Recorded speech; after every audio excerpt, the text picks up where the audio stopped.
Bonjour à toutes, bonjour à tous. Bienvenue pour ce webinaire où nous allons parler Private Equity avec notre partenaire Altaroc. L'objectif aujourd'hui est de démystifier cette classe d'actifs et comprendre ce qu'elle peut apporter dans une allocation. Une fois n'est pas coutume, nous n'allons pas parler marché financier, mais investissement dans le non-coté. Aujourd'hui, pour nous accompagner, Frédéric Stollard. Bonjour et bienvenue. Bonjour Maxime. Donc, qui est Managing Partner chez Altaroc. Pendant ce webinaire, vous pouvez poser des questions, nous y répondrons à la fin. L'objectif de ce webinaire est donc de répondre aux questions comment investir en private equity, quelles sont les performances historiques de la classe et quels sont les avantages et inconvénients de ce support. Première question, on va définir de quoi on parle. Alors, qu'est-ce que le private equity? Alors, le private equity, Maxime, ça consiste à investir au capital de sociétés non cotées. Donc, private equity, ça s'oppose en anglais à public equity. Alors, comme l'industrie du private equity est née aux États-Unis il y a 60 ans, le public equity aux États-Unis, ce sont les sociétés cotées détenues par le public. Le private equity, c'est des sociétés détenues en main privée. Donc, le private equity consiste à investir au capital de sociétés non cotées. Ce sont des gérants qui gèrent des véhicules, des fonds, sur des horizons typiquement de 5-7 ans. Donc, ils sont investisseurs majoritaires ou minoritaires au capital de sociétés non cotées avec deux ambitions. La première, apporter leur expertise industrielle, leur savoir-faire à ces sociétés pour en influencer la gouvernance et le sort et le destin. Et deuxièmement, bien sûr, réaliser un gain en capital lorsque ces participations minoritaires ou majoritaires seront vendues. Et elles seront typiquement vendues, Maxime, 5 à 7 ans après l'investissement. Donc, l'ambition du private equity, c'est d'être un actionnaire engagé, à valeur ajoutée, industriel, professionnel, pour dégager une plus-value sur un horizon de 5-7 ans. C'est ça l'ambition du private equity. D'accord. Comment ça fonctionne? Comment fonctionne un fonds de private equity et quelles sont les différences? Ce qu'on va appeler un fonds classique pour notre auditoire qui est plutôt habitué, on va dire, au fonds coté. Exactement. Ok. Alors, il y a une grande différence. Lorsque tu investis dans un produit coté, tu décides du moment où tu rentres et tu décides du moment où tu sors. Donc, le market timing est très important. Choisir le bon moment d'entrée et le bon moment de sortie. Le private equity marche différemment. Tu prends ce qu'on appelle un engagement dans un fonds. Lorsque tu prends un engagement de 100 000 euros, c'est-à-dire que tu t'engages lorsque le gérant va t'appeler à répondre aux appels de fonds. Et typiquement, le gérant va t'appeler sur 5 ans. Donc lui, il t'appelle lorsqu'il achète des sociétés. Lorsqu'il achète des sociétés, il appelle ton fonds. Et tu vas être tiré jusqu'à ce que tu sois décaissé à tes 100 000 euros. Ensuite, le gérant va vendre les sociétés sous-jacentes. Typiquement, à partir de la 5e année, il commence à vendre et il les vend entre la 5e et la 10e année parce que typiquement, les fonds de private equity ont un horizon de vie maximum de 10 ans. Donc, entre l'année 5 et l'année 10, tu vas recevoir des flux. Donc, c'est un fonctionnement qui est très différent de celui des sociétés cotées. Tu prends un engagement, tu es tiré pendant 5 ans sur cet engagement et ensuite, tu reçois des distributions. Donc, cette notion d'engagement, de tirage, de décaissement et d'encaissement, elle est liée à ce que faisaient historiquement les investisseurs professionnels, les institutionnels du private equity. Et aujourd'hui, elle commence à s'ouvrir aux clients privés. Mais le fonctionnement est un peu distinct, Maxime. Totalement. Du coup, parlons performance. Oui. Quelles sont les performances que peut apporter du private equity? Alors, en termes de performance, l'industrie du private equity, elle est très mesurée. Mesurée au sens, elle est très normée, si tu veux. C'est un produit dans lequel investissent typiquement des institutionnels, caisses de retraite, fonds de pension, compagnies d'assurance vie et banques pour leurs fonds propres. Ça fait 60 ans que les institutionnels investissent en private equity aux États-Unis. Ça fait 40 ans qu'ils investissent en private equity, ces mêmes institutionnels en Europe. Et ça fait 20 ans qu'ils investissent en private equity en Asie. Pour te donner une idée des volumes de l'industrie mondiale du private equity, c'est à peu près 1000 milliards de levées par les fonds chaque année et 1000 milliards d'investis par les fonds chaque année. Donc on parle d'une industrie gigantesque. La performance est clé pour ces institutionnels. Elle est parfaitement mesurée. Alors dans le private equity, je vais prendre des exemples simples pour nos auditeurs. Tu as des ligues. Ligue 1, Ligue 2, Ligue 3, Ligue 4. La Ligue 1, c'est ce qu'on appelle le premier quartile mondial. C'est les 25% des fonds de private equity les plus performants au monde. La Ligue 2, ce sont des fonds qui sont entre la 25e position et la 50e position. La Ligue 3, 50 à 75. Et la Ligue 4, entre 75 et 100. Si je fais simple, Maxime, sur les 20 ans passés, le private equity a livré dans le monde en moyenne, donc le bas de la Ligue 2, 12% par an, net de frais. Quand les marchés cotés ont livré 5% par an. Donc, si tu veux, le private equity a battu les marchés cotés d'à peu près 7% par an, tous les ans, net de frais depuis 20 ans. Maintenant, la Ligue 1. Quelle est la performance de la Ligue 1? Les 25% des meilleurs fonds mondiaux ont livré en moyenne, tous les ans sur 20 ans, par le passé, 20% par an. Donc, si tu as un fonds du premier quartile mondial, tu as livré tous les ans 20% par an pendant 20 ans. Donc, tu as battu la moyenne du marché du private equity de 8% par an et tu as battu la moyenne des marchés cotés de 15% par an, de 1500 points de base. C'est ça la performance dont on parle. Donc, si tu acceptes qu'une partie de ton patrimoine soit illiquide pendant 5 à 7 ans, en private equity, tu es rémunéré pour cette illiquidité, en moyenne 12 contre 5, 5 sur les marchés cotés, 12 en moyenne sur le PE. Et si tu as réussi à investir chez les meilleurs gérants mondiaux du premier quartile mondial, tu as 20 plutôt que 5. Ça te paraît clair? Ça paraît clair, très clair, et des performances qui sont relativement impressionnantes, mais j'imagine qu'il dit performance du risque, donc il y a forcément des risques associés à ces performances. Pas tout à fait. Tu me permets? En fait, le risque principal du private equity, c'est l'illiquidité. C'est-à-dire qu'en fait, il faut accepter, mais tu le connais d'entrée de jeu, c'est pas tellement un risque, c'est un élément, c'est consubstantiel avec le private equity. Pendant 5 ans, tu vas être appelé. Donc pendant 5 ans, tu n'es pas liquide. Ça, c'est une donnée, elle est connue d'entrée de jeu. La réalité, c'est que le private equity est beaucoup moins volatile que ne le sont les marchés cotés. Quand tu regardes la performance sur les 40 années passées du private equity mondial, la pire année de performance du private equity, c'est 1997, 7,5% de performance nette moyenne mondiale. C'est le pire millésime des 40 années passées. Alors que sur les marchés cotés Maxime, on a connu des années à moins 30, moins 40. Donc si tu veux, tu as une bien moindre volatilité sur le private equity que tu ne l'as sur les marchés cotés. Et l'autre élément intéressant, contre-intuitif, c'est que les marchés cotés sont décorrélés du private equity. Quand tu regardes les grands moments de stress sur les marchés, 2001, tu te souviens, le crack de la bulle Internet, 2008, la crise de Lehman, la grande crise financière, les marchés cotés font moins 50. Les meilleurs millésimes de private equity mondiaux, c'est 2001 et 2008. Parce que tu as acheté à contre-temps, la performance moyenne du private equity mondial en 2001, 20%. La performance moyenne du private equity mondial en 2008, 20%.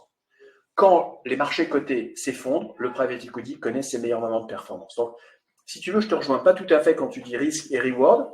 Quelque part, le vrai élément qu'il faut accepter pour un client qui investit en private equity, c'est la durée.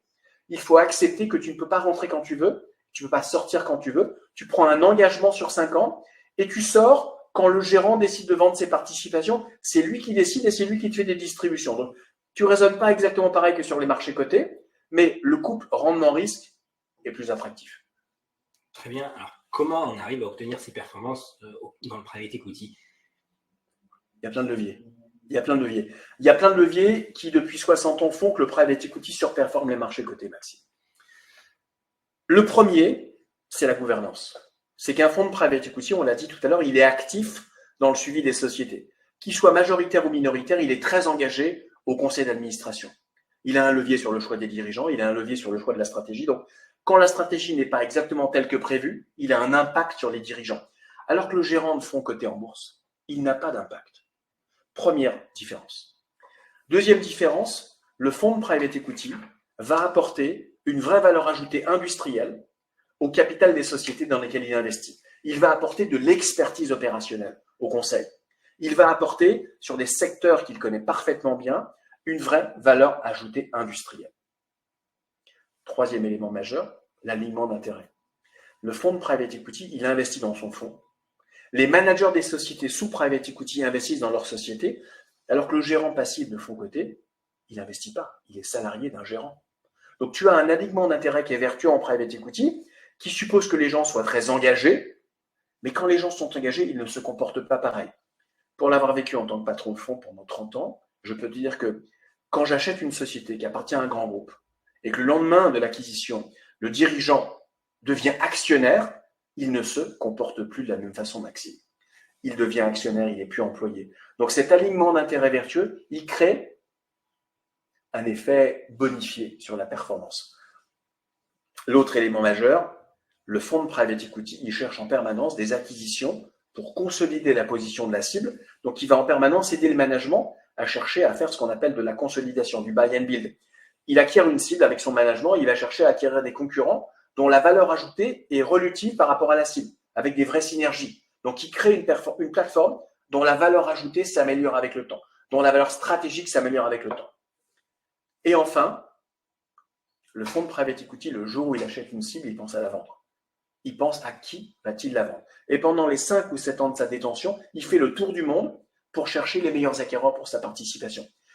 Voici autant de valeur ajoutée sur le temps long, Maxime, que tu ne trouves pas sur les marchés cotés, dont l'instantanéité se mesure tous les jours, dont la performance se mesure au mois, au trimestre, alors que dans le private equity, ton unité de temps, c'est 5 ans, 7 ans, 10 ans. Donc, avec ce temps, tu peux faire des choses que tu ne peux pas faire sur les marchés cotés. Maintenant, les marchés cotés ont beaucoup de valeur aussi. Tu as une liquidité instantanée de tes titres que tu n'as pas en private equity, mais le temps long en private equity te permet de faire des choses dans l'économie réelle que tu ne peux pas faire sur les marchés cotés. Très bien.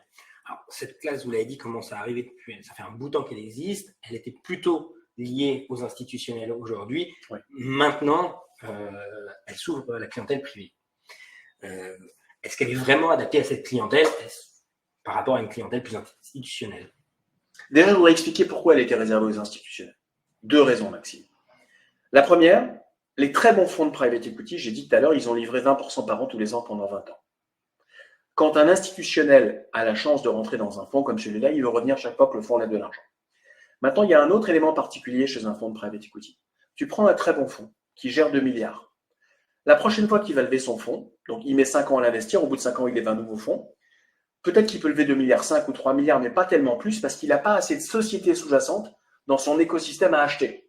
Donc, il est contraint sur la taille de son fonds. Or, quand il est très bon, les gens se bagarrent pour rentrer chez lui. Il va typiquement avoir plus de demandes que de papier disponible. Et on va avoir un problème d'allocation, Maxime. Ce fonds va avoir le luxe de choisir ses investisseurs. Donc, en fait, qu'est-ce qui se passe chez les grands fonds? Ils préfèrent avoir un très petit nombre de gros investisseurs qu'un très grand nombre de petits investisseurs. Ils pensent qu'un très grand nombre de petits investisseurs, c'est très compliqué à gérer, donc ils ne veulent pas s'embarrasser avec ça. Ils préfèrent avoir des institutionnels dont les tickets sont très gros. Donc, typiquement, Maxime, historiquement, les très bons fonds de private equity mondiaux avaient mis un ticket d'entrée minimum unitaire à 25 millions. Tu ne pouvais pas rentrer si tu n'avais pas au moins 25 millions engagés et si tu n'étais pas investisseur historique de ces fonds, tu avais du mal à avoir de l'allocation. Donc, tu vois bien qu'un marché à 25 millions unitaires, ce n'est pas un marché destiné à des clients privés. Donc, jusque récemment, ce marché du private equity était essentiellement réservé à ces institutionnels. Souviens-toi, caisse de retraite, fonds de pension, compagnie d'assurance vie et banques pour leurs fonds propres. Alors, des acteurs comme Altaroc ont apporté une vraie révolution à ce marché. Quelque part, on intervient un peu en tant que grossiste, si je peux m'exprimer ainsi. On prend, nous, des engagements qu'on découpe à la pièce auprès de clients privés. Alors, ta question, mais je voulais quand même expliquer pourquoi c'est essentiellement un marché historique d'institutionnel. Alors, ta question, c'est est-ce que ce marché est adapté aux clients privés? Tout à fait. Nous, on pense que oui. Pourquoi? D'abord, on finance l'économie réelle. Tu finances essentiellement des ETI qui créent de l'emploi, qui créent de la richesse industrielle, qui transforment le monde en se digitalisant, qui s'internationalisent. Donc, ton capital, tu vois où il est employé. Et la vérité, c'est que le client privé, Delta Profit, ça l'intéresse de savoir où va se déployer son capital. Donc, le financement de l'économie réelle, ça l'intéresse. Ensuite, qu'est-ce qui l'intéresse? Avoir un très bon couple rendement-risque, tu es d'accord?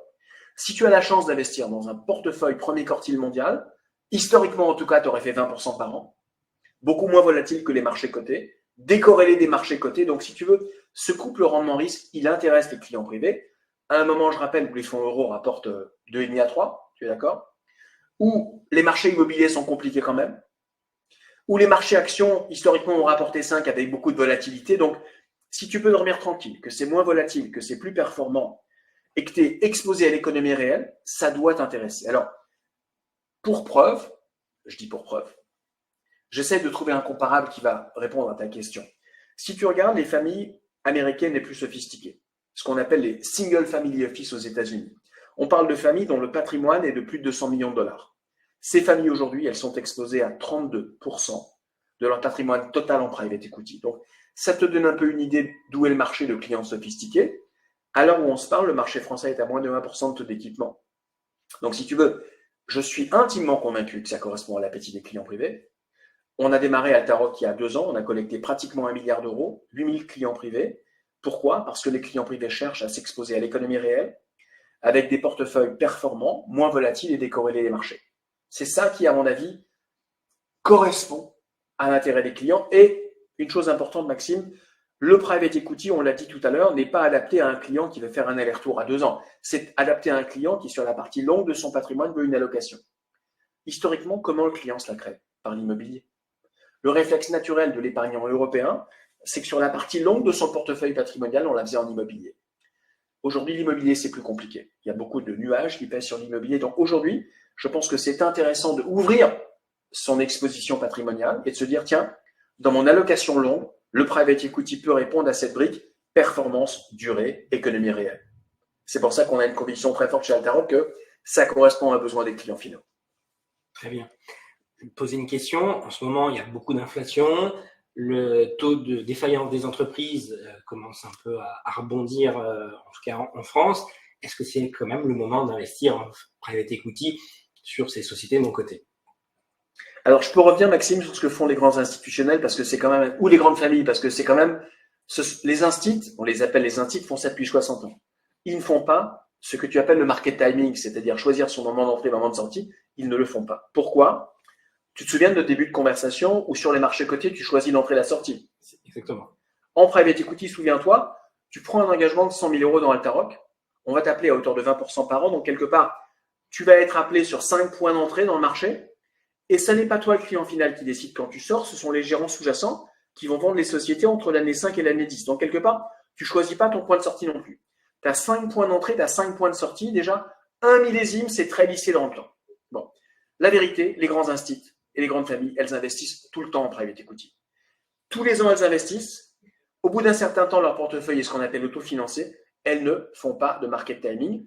C'est très compliqué à faire parce que tu ne choisis pas le point d'entrée et le point de sortie. Et par construction, un millésime de private equity, il est brassé dans le temps. Donc, il n'y a pas de point d'entrée et de point de sortie idéaux. Maintenant, je vois très bien ta question. Tu vas me dire, Frédéric, tu as raison, mais néanmoins, certains millésimes, historiquement, ont été meilleurs que d'autres. Exactement. OK. Qu'est-ce qu'on constate? C'est que les millésimes les plus performants ont été réalisés dans les grands moments de crise économique. 2001, tu te souviens, 2008, le marché boursier fait moins 50, le private equity mondial moyen en 2001, 20% net, en 2008, 20% net. Donc, pour ceux d'entre vous qui seraient inquiets par la performance des sous-jacents, qui se disent on est en train d'entrer dans un moment compliqué du cycle, l'histoire a démontré que c'est dans ces moments-là que le private equity, sur les 40 ans passés, a livré ses meilleures performances parce que c'est là que tu investis sur des points d'entrée plus bas. Alors, pour ceux que ça rassure, la conjoncture actuelle est plus compliquée. Les prix des actifs en private equity depuis 1 an et demi ont baissé de 20%. Donc, aujourd'hui, quand nous on parle aux gérants d'Altaroc, les gérants chez lesquels on s'est engagé, ils ont le sentiment, Maxime, qu'on est sur un point d'entrée de l'histoire. Je sais que tu aimes bien cette notion de point d'entrée. Ils ont le sentiment qu'on est sur un point d'entrée de l'histoire vertueux, que les prix actuels sur lesquels on rentre sont très attractifs. Alors, moi, je ne sais pas si le point actuel est le plus bas du marché, mais comme le fonds de private equity tire sur 5 ans, tu es à un moment d'entrée de l'histoire intéressant. C'est le sentiment de tous les acteurs professionnels. Tu es sur un moment d'entrée intéressant. Et pour ceux qui m'interrogent souvent sur « Frédéric, le coût de la dette a augmenté, c'est mauvais pour le private equity ?» Non. Le coût de la dette a augmenté, ça veut dire que le coût de financement a augmenté, mais un fonds de private equity qui achète aujourd'hui, il sait que le coût de la dette a augmenté, il l'intègre dans son business plan, compte tenu du fait qu'il ne veut pas que son rendement baisse, il va baisser le prix des actifs. Pourquoi le prix des actifs a baissé aujourd'hui? Parce qu'il intègre l'augmentation du coût de la dette. Donc, si tu veux, aujourd'hui, le fait que le coût de la dette est augmenté, c'est plutôt une bonne nouvelle pour ceux qui sont acheteurs nets. Si tu as un gros stock de private equity et que le coût de la dette a augmenté, ce n'est pas une bonne nouvelle pour toi. Mais si, comme la plupart de nos auditeurs aujourd'hui, vous êtes peu équipés en private equity, la hausse du coût de la dette est plutôt une bonne nouvelle parce que le prix des actifs intrinsèques a baissé. Ça répond à peu près à ta question? Parfait. Maintenant, parlez-nous un petit peu de votre société et de vos fonds que vous proposez en private equity. Quelles sont leurs plus-values? Alors nous, on a une offre, j'allais presque dire simple, Maxime. Elle est complexe, mais elle est simple dans son exécution. Dans un portefeuille Altaroc, dans un millésime Altaroc, 80% de le millésime est fait de 5 ou 6 fonds de premier quartile mondial de private equity. Donc on choisit, ça va te paraître prétentieux, on choisit les 5 ou 6 meilleurs gérants mondiaux parmi les 5000 qui lèvent de l'argent dans le monde. Il faut être expérimenté pour faire ça. Et 20% du portefeuille est fait de co-investissement direct dans des sociétés sans aucun frais. Donc notre portefeuille est à 80% engagé chez les 5 ou 6 meilleurs gérants du monde et à 20% dans des co-investissements. C'est ça qu'on propose à des clients privés à partir de 100 000 euros parce que c'est la contrainte que l'AMF nous impose. Le client privé va s'engager à minima à 100 000 euros. On a mis en place un abonnement, c'est-à-dire que le client privé, il va être tiré de 20% par an pendant 5 ans. Donc, un client Alta Profit qui rentre à 100 000 euros, en fait, il va être tiré à 20 000 euros par an pendant 5 ans. Il va même être tiré, Maxime, à 10 000 euros le 31 mars et 10 000 euros le 31 octobre. Donc, il sait de façon programmée quand son investissement va être décaissé. Donc, nous, on crée ce portefeuille clé en main. On sait même aujourd'hui les gérants chez lesquels on a investi, puisque le fonds est très engagé. C'est l'intérêt aussi, parce que le millésime actuel, sa période de levée de fonds est déjà très aboutie, très avancée. Le fonds clôt le fin mars 2024. Donc, les gérants sont choisis. Donc, aujourd'hui, on a choisi 5 gérants d'exception. Nous avons 2 gérants américains, 3 gérants européens, absolument remarquables, dont la performance historique, Maxime, a été comprise. Je te parle de performance sur les 25 années passées. On parle de gérants qui ont déployé entre 20 et 100 milliards sur les 20 ans passés. Et on parle de performance nette de frais annuels, comprise entre 21% et 28% par an. Et de multiples de mise réalisés sur chacun des millésimes historiques entre 2,3 et 2,8 fois la mise. Donc, on parle de gérants, c'est même pas de la Ligue 1, Maxime, c'est de la Champions League. Donc, ça, c'est le portefeuille qu'on a concocté pour les clients finaux. C'est ça qu'on a rendu disponible, avec énormément de contenu sur les participations sous-jacentes. Est-ce que tu te souviens? On publie énormément d'informations sur les sociétés sous-jacentes. On explique tout ce qu'on fait, on explique tous nos engagements, on explique pourquoi on investit chez tel gérant, et on explique en permanence aux clients Alta Profit tout ce qui se passe dans les sociétés sous-jacentes. Ça t'avait fait sourire, on a recruté le rédacteur en chef de BFM Business. Il explique tous les jours ce qui se passe dans le portefeuille sous-jacent. On produit des reportings financiers tous les trimestres, de qualité de sociétés cotées, mais en plus de ça, on produit 20 ou 30 articles par jour sur toutes les sociétés sous-jacentes.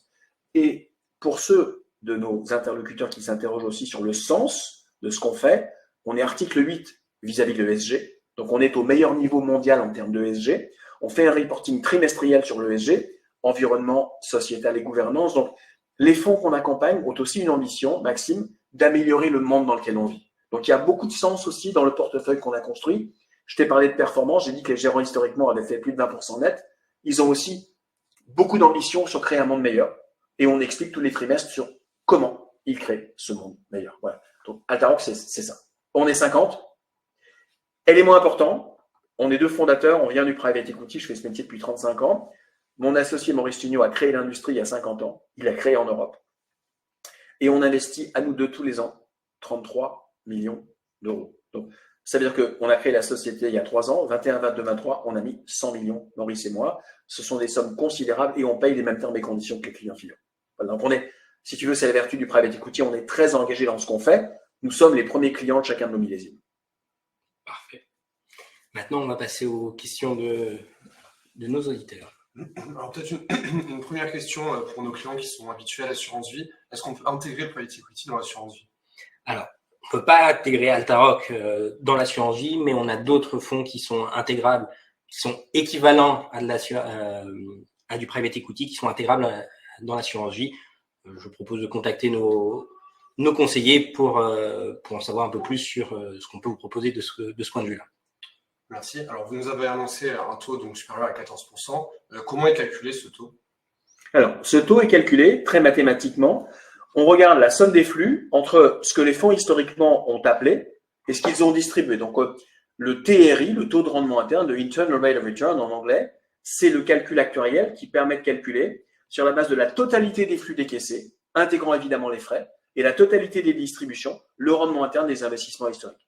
Donc, quand je dis que les fonds historiques ont généré plus de 20% par an, pas plus de 14, évidemment plus de 14 aussi, mais plus de 20% par an, c'est en intégrant tous les décaissements et tous les frais compris. Donc, on parle de gérants de la Champions League qui ont livré plus de 20% par an sur l'intégralité des montants engagés dans les participations plus les frais. Merci. Alors, est-ce que vous pouvez nous rappeler le montant du ticket d'entrée pour entrer en private equity chez vous? 100 000 euros. Alors, le montant minimum est de 100 000 euros. Ces 100 000 euros, nous, on les a construits sous forme d'un abonnement.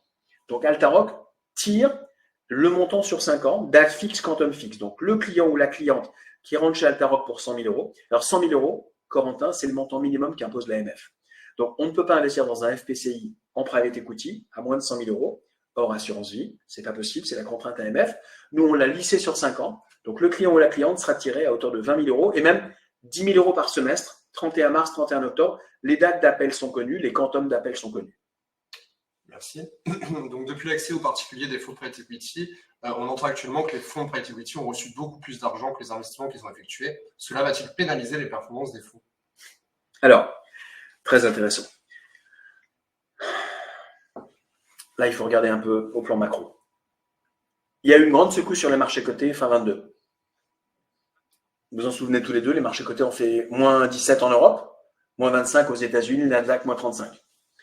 En général, quand il y a une grande secousse sur le marché, ça pose un problème sur le marché du private equity. Alors, j'ai dit que les marchés étaient décorrélés, mais ce qui se passe, c'est quand les prix baissent comme ça, les fonds de private equity sont nerveux et ils se disent « Oulala, le prix des actifs privés va baisser aussi ».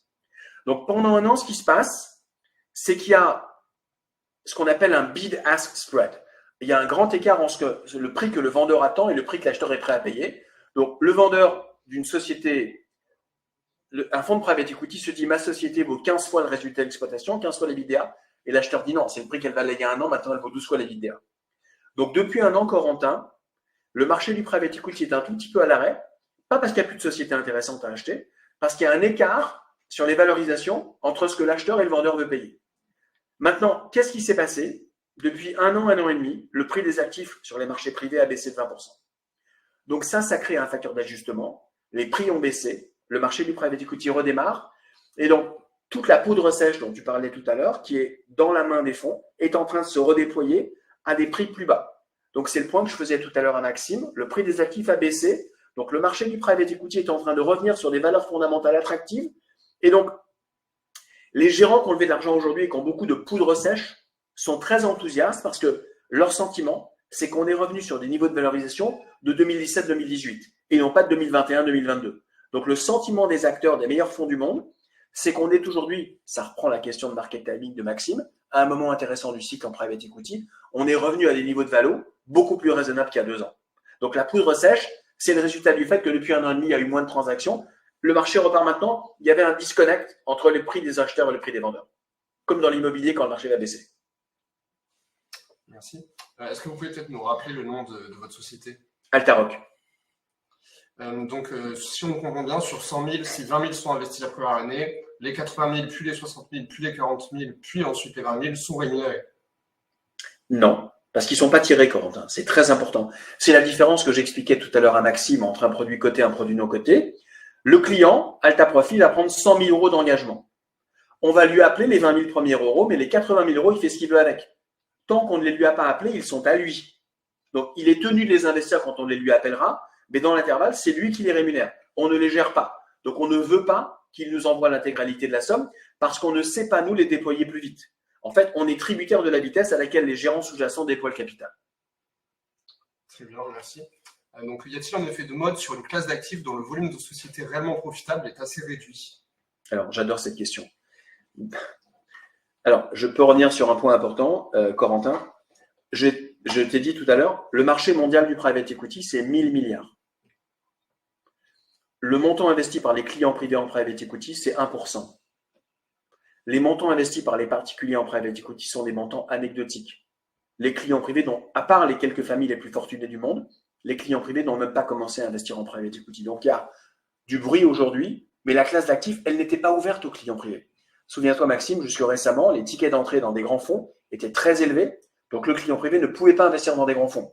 C'est par l'avènement d'acteurs comme Altaroc que le marché commence à s'ouvrir. Donc, on ne parle pas du tout d'un effet de mode, on parle d'un marché qui n'a même pas démarré.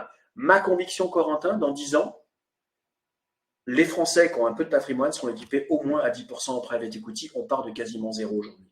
Donc, moi, j'ai le sentiment, j'ai la conviction très forte qu'il y a du bruit, il y a très peu de volume, le marché démarre et le marché commence à s'éduquer. Merci beaucoup. Encore une autre question. Donc, mon investissement sera ventilité entre. Donc, un investissement dans mon private equity, il sera ventilité entre plusieurs fonds avec vous. Donc, combien de fonds exactement? 5 fonds.